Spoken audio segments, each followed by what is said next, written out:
Hello there, and welcome to Nowhere to Hide. I'm Brian Hyde. We're going to talk today about how good government starts with you. Now, that doesn't mean you have to run for office and you need to hold, a city council position or a legislative position, but it does mean that you need to be at least aware, informed, and somewhat active in what's going on with your governance. I've got some prime examples to show you why that's the case coming up next. All reporters are biased, the Idaho Press Club are biased, all media, newspaper, radio. To be completely blunt here, Brian, and there are plans to expand indoctrination. That's right. Well, Idahoans are also concerned. Horror shot. That line would be moving a little bit farther west. I'm like crying. Nobody wants to see Dark money is influencing policy. Once again, welcome to Nowhere to Hide. I know we vote and we think, hey, I've done my business, I've done my civic duty, and it should just be the easiest thing now to put it on autopilot and let the politicians take care of whatever needs to happen. Let the city council, let the county commission, let the lawmakers do whatever they have to do. I've done my duty. My hands, I can wash them now.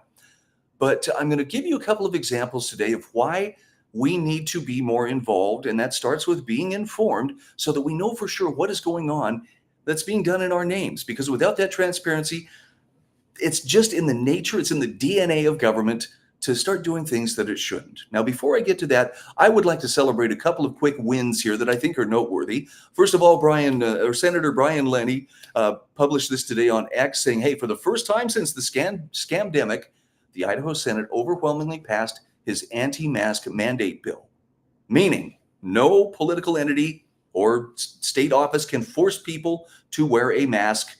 And with a decisive 27-6 vote, we send a strong message to the governor and the rest of the state. We are not going back to what was foisted on us during the pandemic. That really is good news. I trust that, I hope that Governor Little is reading the room correctly and will sign this into law fairly quickly. Second big win, and that was earlier this week, House Bill 93. This is the refundable education tax credit, the parental choice tax credit, passed. Look at that score there, 20-15. By the way, among the 15 nays, these are people who were voting against school choice, or at least anything outside of the government-run schools.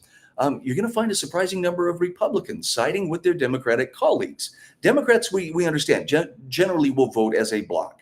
It's rare to find one who will, step outside of those partisan lines. But maybe we should pay a little bit closer attention to some of these Republicans who run as Republicans and yet tend to govern, at least when their votes count, as Democrats. Speaking of us when their votes count, oh my, this was a heartbreaker.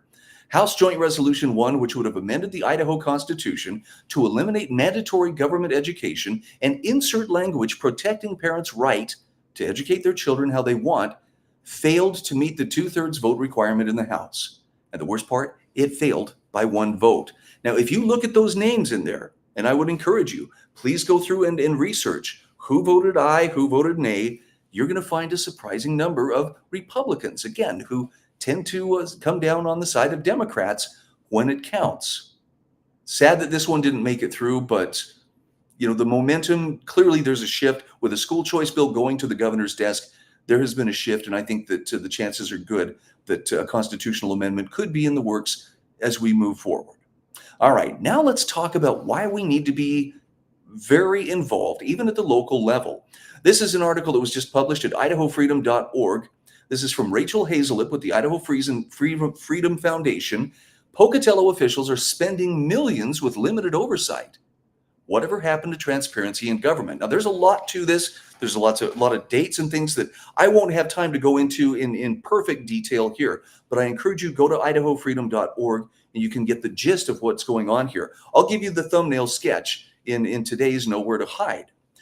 Rachel starts by asking us, do you blindly trust the government to spend your hard-earned money, enact policy, and make decisions that deeply affect you and your family's lives without oversight or accountability? Yeah, neither do we.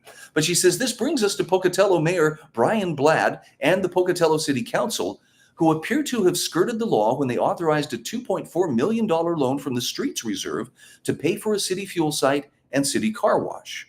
In 2023, the current City Council, under the direction of Mayor Bladd, authorized a $2.4 million loan from Street Reserves for the city fuel site and car wash to fulfill plans made back in 2020 to replace a dilapidated one. However, the loan was taken from a seemingly unauthorized source, and as Rachel spells out here, the procedure of taking the loan is questionable at best. And this further contributes to concerns about transparency and accountability in government, even at the local level. So here's the problem. The Pocatello City Council took a loan from street reserves, which appears to be funded by highway user fees and street levies. So in other words, there's specific purposes for that money that's collected from highway user fees and street levies. But there's a problem here in that if that's the case, if they just took it from there, treating it like a slush fund, here's the problem. First, according to Idaho statute, Title 40, Chapter 7, 40-708 and 40-709, a loan from street reserves for a city fuel site, parking lot, and car wash would be prohibited, as those funds are reserved for the operations, administration, maintenance, construction, and development of bridges and highways that benefit primarily motor vehicles in the local highway jurisdiction. So this is benefiting city government and then the city vehicle fleet. That's not necessarily benefiting the public, even though those city vehicles may be used to serve the public. So was it being used as a slush fund? Well, that's what we're trying to find out. Secondly, there are some basic budgetary discrepancies regarding the loan not accounted for by the City Council. So during the February 9th, 2023 work session, City Attorney Jared Johnson told the council that a contract needed to include a specific repayment plan before approval. The contract amendment, however, between the city and Construction Services, Inc., amending the guaranteed maximum price of $2,356,862 does not appear to include a repayment plan. We're going to see this mentioned again just a little bit further on. Thirdly, the 30-year repayment plan required a 27-cent per gallon surcharge, but the final surcharge for unleaded was only 8 cents per gallon. That's only a third of the original projection. Diesel was 15 cents per gallon, slightly over half the original. No interest for the loan was discussed, which means it will result in a loss of integral revenue for the street fund. And the original plan called for the loan to be repaid within 30 years. But because of the changes that took place, and she spells it out in the article, costs went up, and as they sometimes do. Now it's a 50-year repayment plan for the street department. That would exceed the life of the fuel tanks and lead to an elongated burden on city taxpayers. It's kind of scary too when you realize the people who committed to this won't even be around in 50 years to make sure that it's actually paid off. It's being kicked down the road for another generation to finish taking care of. Finally, the city's statutorily required annual road and street financial reports for 2023 and 2024 filed with the state don't appear to report a loan. And there's no resolution mandating the loan terms as required by Pocatello City Resolution 2016-7. So no resolution appears to have ever been presented, voted on, and adopted concerning the transfer of $2.4 million. It's like, it's all taxpayer money. It'll all come out in the wash. But that taxpayer money represents real work, effort, people's lives to create the value that in turn created that money. Government didn't make it. It only took it. And that's an important thing to remember. This is why they need to be accountable. Additionally, a public records request made by Pocatello for accountable government entities showed no transfer of funds from the fuel fund to the street department in repayment of the loan for fiscal year 2024. So why does it matter? Okay, well, here's what Rachel says. She says, overwhelmingly, Americans desire increased transparency in government and accountability for elected officials. By the way, with what's been going on with all the Doge stuff coming out of Washington, D.C., you can see why. Trillions of dollars spent, taken from the taxpayers and distributed to politically connected people and their cronies. Yeah, and we've only scratched the surface. Public trust in governmental institutions and politicians at every level has drastically fallen over the past several decades and reached historic lows during the past 4 years. Rachel says concerns about corruption, misuse of power, and out-of-control spending drive the demand for transparency and accountability in our state. She says Idahoans have long had a sense of security that in their red state and their conservative values or their conservative elected officials will reflect the will of the people and operate in accordance with those traditional values. But when you take a deep dive into the systems and operations at the state or local level, you start to see corruption, or at the very least, a severe lack of transparency in the gem state. Now, Senator Zeiderveld says, look, government accountability isn't just a talking point, it's a necessity. And she says the handling of Pocatello City's fuel site funding raises serious concerns about transparency, legality, and responsible fiscal management. While infrastructure improvements are necessary, they must be done within the bounds of the law and with clear financial oversight. And that lack of formal loan documentation, the questionable use of street reserves, and the discrepancies in repayment terms all highlight a concerning pattern of decision-making, leaving the taxpayers in the dark.